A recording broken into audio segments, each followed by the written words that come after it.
Dr. Sean, if someone is watching this and they want to lose weight, they want to feel better, and they want to lose the chance of having heart attacks, what should they do? Yeah, good question. So first, most people fixate on losing weight because the bathroom scale tells them that they have too high of a number.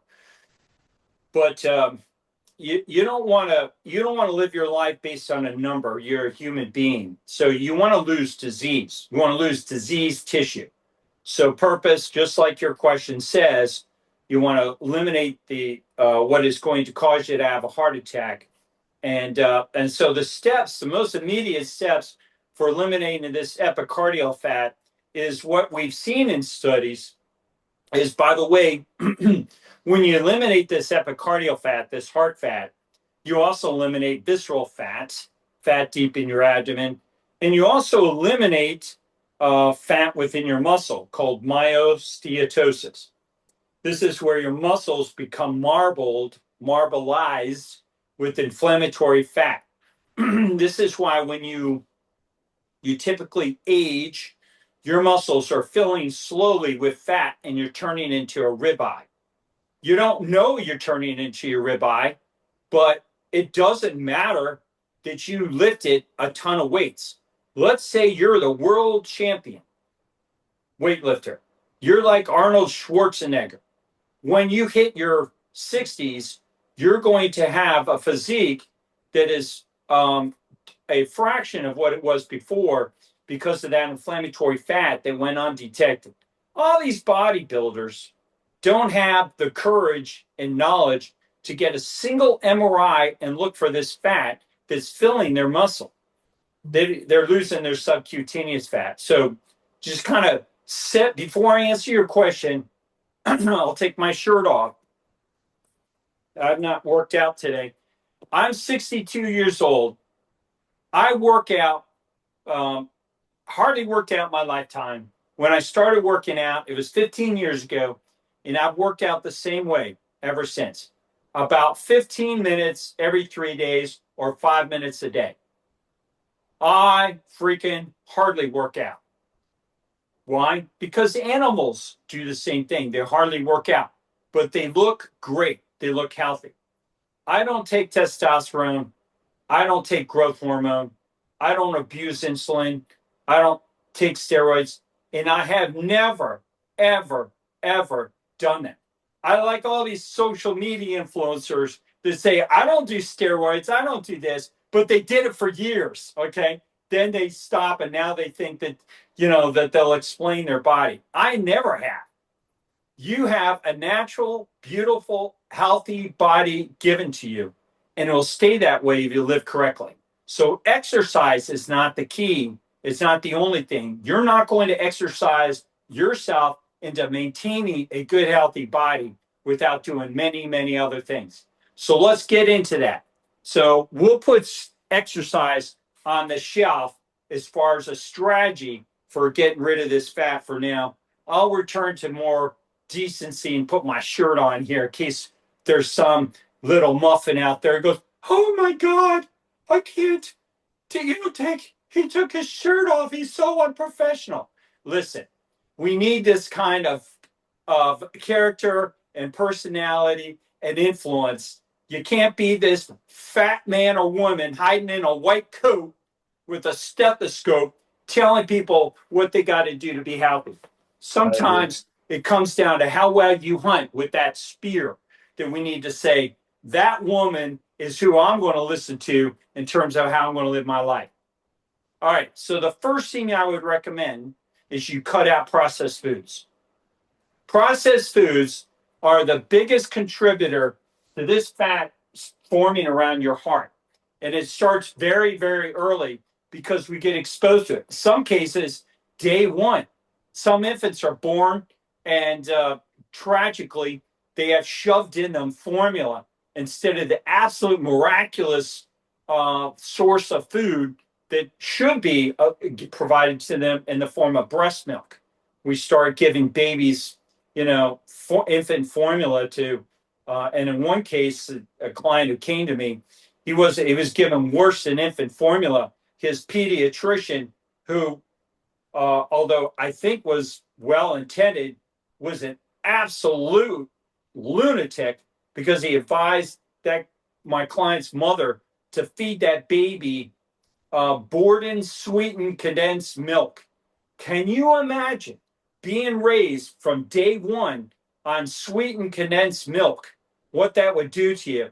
And this kid, that baby turned into a fat baby and filled with chronic disease now in his 50s because of what happened to him and the undetected influence that wrought on his microbiome, the collection of bacteria and friendly gut microbes that you start collecting within your body that stay with you for a lifetime and you want to be cultivating. So, starting with what goes in your mouth, you want to eliminate processed foods and begin eating clean, more wholesome, natural food that doesn't have chemicals in it, does not have food additives, which preserve food and keep them from going stale and rancid. So bacteria doesn't grow in them and cause it to be less fresh. You eat those processed foods and it goes down, and it's basically like taking antibiotics, chemicals that go into your body. And let me point out a big problem with processed foods that they're tested on human cells, but they're not tested on the more vulnerable cells that are inside your body that you rely on. They're the most important aspect of your health, your microbiome. So all these food companies, chemical companies, including Monsanto that creates Roundup, has science that was done where they looked at the direct influence of Roundup used on food sources on the human cells. And yeah, it looks like their ability to influence the human cell directly is undetectable. But if you look at the indirect route, which has a far greater magnitude in your health than just dumping on your human cells, your epithelial cells, your gastrointestinal tract, then it becomes a complete toxic that leads to heart attacks, strokes, cancer, neurodegenerative conditions, Parkinson's, Alzheimer's, dementia, a whole host of problems. So they're skirting their responsibility and really what I think is corporate murder of human beings by not looking at and failing to address the impact that these food additives and chemicals are infecting and inflicting on human beings through the microbiome. So cut out all processed foods, eat clean food, eating whole foods. I studied a multitude of diets and vegan, vegetarian, pescatarian, Mediterranean, paleo, keto, carnivore. And as far as their impact on eliminating this fat around the heart and fat deep within the abdomen, and the best form of eating for most quickly eliminating that fat is eating a carnivore diet. But the very best form is eating a carnivore diet with uh, with fermented foods, something that I call meat and microbes, or the other term I call it the living carnivore diet. People that eat the carnivore diet are eating the dead carnivore diet. It's a piece of dead meat. But what you want to be doing is to be more ancestral aligned in what animals do. Animals don't eat dead things. They eat things that have been killed but have living microbes in and on them. So, for instance, when there's a kill in the wild by a predator of a prey, that prey has all these microbes teeming on its fur, on its feathers, on its skin because they don't use soap, don't use chemicals. And so those microbes get into the predator when they kill that animal, start consuming it. But today, we eat domesticated animals that are processed, sterilized, clean, disinfected everywhere. If you ever go into a meat packaging processing facility, they're walking around with big yellow boots and white things all over their hair, and there's disinfectant and chemicals going everywhere because the USDA, has all these guidelines, and there's sterilized packaging of meat, and it's very clean, and there's no bacteria. God forbid, any bacteria get in there, and then there's all sorts of warning, going around. So what you want to be doing is eating a living carnivore diet. So you can't get that animal hide. You can't get access to those microbes because that was left back at the plant. So eat fermented foods. Get some living microbes, food sources that have living microbes into you, and do what our ancestors did. You want to drink living water, water with living microbes in. We never do that. We drink water with chlorine, which, is placed deliberately into our water system to keep it from having any bacteria so that we don't cause allegedly diarrheal illnesses. Now, I say allegedly with air quotes around it because the truth is, the municipal water systems in the past were so poor, they did contribute to diarrheal illnesses, and so chlorine stopped that. Um, but it doesn't mean was a good idea. It's dumping chemicals on water. You don't want to have those bad bacteria. You want to have something more balanced. Well, instead of a stupid 1700 year, a municipal water system from the 1700s and 1600s, which were very poor and close to sewage and all sorts of stuff, and got a lot of bad water in it. What about drinking glacier water? What about drinking well water? What about drinking natural water that comes from deep springs? That's the kind of water that our ancestors had access to, and that we still do, and you should be drinking. So I advocate, drinking water that has not been pasteurized. If you buy natural spring water in some glass jar, or especially a plastic jar, from Whole Foods or your best natural food market, it's got buckets in it, no living microbes. You got to go get it yourself and jump in Google and find natural spring near me. Go get a 5-gallon glass jar and go get your natural spring water that will be teeming with beautiful, wonderful microbes in it, and drink. Use that to drink so that you get living microbes in you. So cut out processed foods, eat fermented foods, eat a healthy meat-based diet with the healthiest form of meat that you can get. And that's not going to be bacon from a Hormel factory that goes through 2 million pigs a year.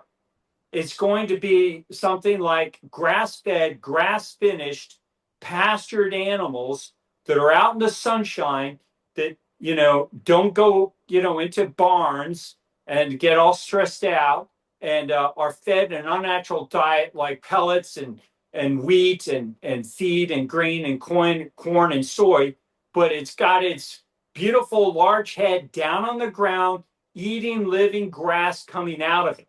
And I will tell you, as a researcher, if that cow is eating dry grass, yeah, the USDA can permit a company to claim it's grass fed and grass finished, but it's dead grass. And there's a world of difference in the flesh of the animal that eats living grass and is eating more healthy. So maybe I'll just show you a picture of that so you can grasp it. So this is an animal that's grass fed, grass finished. This is an animal fed grain. And this is what we see on an MRI in human beings that eat processed foods. When you eat processed foods, you get all this visceral fat inside. And this is that marbleization. That looks like the same photograph cut in a circle in black and white as this other photograph here. But when you do an MRI on a human being and look at its muscles, this is what you see often in an average diseased person. But if you do an MRI on a healthy man or woman, they have just beautiful muscles. See this big, gigantic muscle? The same muscle right there. But look how much bigger this is, and look how it's all dark instead of the streaks, the disease that's happening. Clue.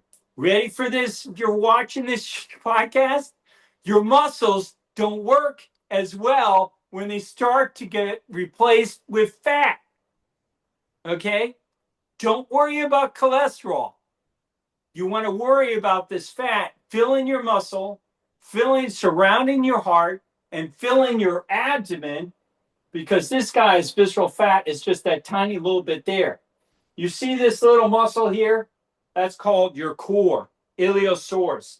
Do you see how far it is to this guy's six pack? Do you see his little teeny tiny uh, uh, sugar britches six pack? He's got a whole lot of nothing going on there. Okay, nothing. And look at that huge distance because of all that disease. But let's look at this. This is the vertebral body. So you can see, it gives you an idea. That's a bone. Everybody's bones are roughly the same size. Oh, no, that's not true. There's a variation about 20%. Okay, smart guy. Put that back on the shelf. Is one of the most symmetric things, okay? Not perfect. So look at this guy's bone and his muscle compared to it, compared to this guy's bone and his muscle compared to that. This guy's muscle here, the core, about 5 times bigger than this guy. This guy could get up out of a chair like nothing. You know, he could do handstands. He could do many more things than this guy. This guy couldn't get his butt out of a chair. He has to swing to get up out of a couch. So big difference because of the core, the small muscle, and all that. But take a look at where his core is in relationship to his, oh, by the way, massive six pack. The two are touching. They're kissing each other. They're up against each other. That's what you want to see. Your muscles wall to wall without this disease inside. The average person isn't aware of it. So eat the healthiest meat you can get, grass-fed, grass-finished, ideally game meat that hasn't been exposed to chemicals and foods and pellets and unnatural dieting. Eat the living carnivore diet where you get these fermented foods and living microbes into you. And those are key strategies for dietary living. And then the third thing you want to do is you want to exploit stress hormesis. You want to live predominantly in a parasympathetic, relaxed state. Animals, for most of their day, are casually existing in an enjoyable state, and then they have brief, momentary, very brief, intense, sympathomimetic little bursts. You know, a wolf will show up and the deer will take off running. A wolf will, just exist for a long time and finds a deer and chases it down real fast, catches it and kills it, or it gets away, or whatever. It's fight or flight. So you want fight or flight. You just want it brief, maximally intense. So work out like the animals. Animals don't go to a gym and work out for 30 minutes or 45 minutes. Okay, now you got the gym bro or the gym gal. Well, I go to the gym and I work out for 3 hours, man, and I feel real good. Okay, well, you're the first species in the world to do that. No other animals do that. Why are you doing that? How do you know beyond just you getting muscles that that's good? Have you ever looked in your muscles and seen what's going on? Are they filling with fat? Is your abdomen filling with fat? Is your heart filling with fat? Do you know how many bodybuilders drop dead of heart attacks? It was happening all the time. And it's, everybody's quick to jump on COVID. Well, it may be that we just freaking live so bad. And I'm not going to defend COVID because I'm right in the camp that, you know, I think it was absolutely ridiculous, and I do not support the COVID vaccine. I'll just come out and say that. I think there's way too much smoke to have that thing, coming in my house. I'm worried about my house burning down. I'll take my chances with COVID rather than that daggone vaccine. So there I am with COVID. But I do see way too many people saying this Jim bro, he was super out, man. That guy, I worked out with that guy. He dropped that was COVID. Oh yeah, really? How do you know? So get an MRI, identify that threat. You want to do stress hormesis, maximally intensive, brief forms of exercise, sprinting and lifting weights briefly, but maximally intensive so that you get massive amount of lactate. Two factors you want. You want the burn and you want shortness of breath. You want to basically get to the point where fight and flight, the two things that you see in nature with fight and flight, is burning from lactate, massive amount of muscle engagement, and very short of breath. The animal, predator or prey, is dyspneic. That's a medical term for shortness of breath. You got these people working out in gyms for 3 hours. They never really get profoundly short of breath anywhere close to what nature does in a 30-second sprint. And that's all you got to do. And that's why I work out about 5 minutes a day. And I have at least a healthy figure for a 62-year-old man. I haven't seen too many 62-year-olds that have as much, healthy appearance, especially given how little exercise I do. So people are exercising the wrong way. And then a few other kind of stress remedics, sunshine exposure. You want sunshine without sunscreen. Don't buy the lie. Don't be rubbing a bunch of chemicals on your body to protect you from the sun. Your body is acclimated to the sun. It's adapted to the sun, but it doesn't do well in the sun with a bunch of this. So if you're filled with this, you're going to burn. You're going to have problems from the sun because you're diseased. You only need, to be careful about the sun because of that. But the way to live your life is not with chemicals and an artificial life. Maybe just put a shirt on or limit the amount of time, minimize the amount of time that you spend out in the sun until you get rid of this fat, and then you'll naturally tan. And you can see I got a tan on me. I tan super easy, very, very easily at the age 62. And most old people, if you run into a person in their 60s, 70s, and 80s, they're white as a sheet of paper because they're so filled with this visceral fat and fat in their muscle and fat around their heart that if they haven't dropped dead of cancer or heart attack yet, their health is so bad they can't even tan. So, you want to avoid all these other chemicals apart from eating, putting them on your body. And another beneficial form of a stress hormesis I like is a sauna and cold plunging. I recommend that. And then the 4 other things you got to limit so that you don't get these deadly fats inside of your body are: 1, you want to limit stress. You want to make sure you don't have stress in your life that is chronic. The kind of stress you want is brief and intense. A fist fight, it's done. I'm not advocating go down a bar and get in a fist fight, but you can work out in a manner, in a punching bag real hard for, 2 to 3 minutes, and do some burnouts and get a nice stress hormetic workout. And that will also lower the stress of your job. Let's say you got a job that causes a lot of stress. You're always working. I had a neighbor that had to figure out every month how to spend $2 billion a month. And I thought that was super fun. And he ripped around. He gave me such a look on his face. It is not fun. It's super stressful. Right away, I detected how stressed out that guy was because when you got $2 billion, if you just got $100 and you throw it in the stock market, that's one thing. But $2 billion and that's your job. Everybody's looking at how you're performing. That really is stressful. So we all have levels of stress. The idea is that you want to minimize that amount of stress and you want to exist in a mostly parasympathetic state. So I'm not a counselor, but I am a clinical physician. And I will tell you, you can reduce chronic stress, even a stressful job like trying to figure out, the financial performance of $2 billion every 30 days. You can mitigate that stress by doing push-ups and pull-ups to failure or just one or two sprints. And nobody ever tells you that. Every graduating class from Harvard School MBA program or any MBA program or any college program for that matter should be telling people that you should threat mitigate.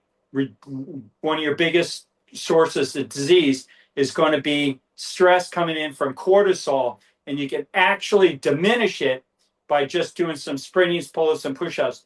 But we don't train business professionals.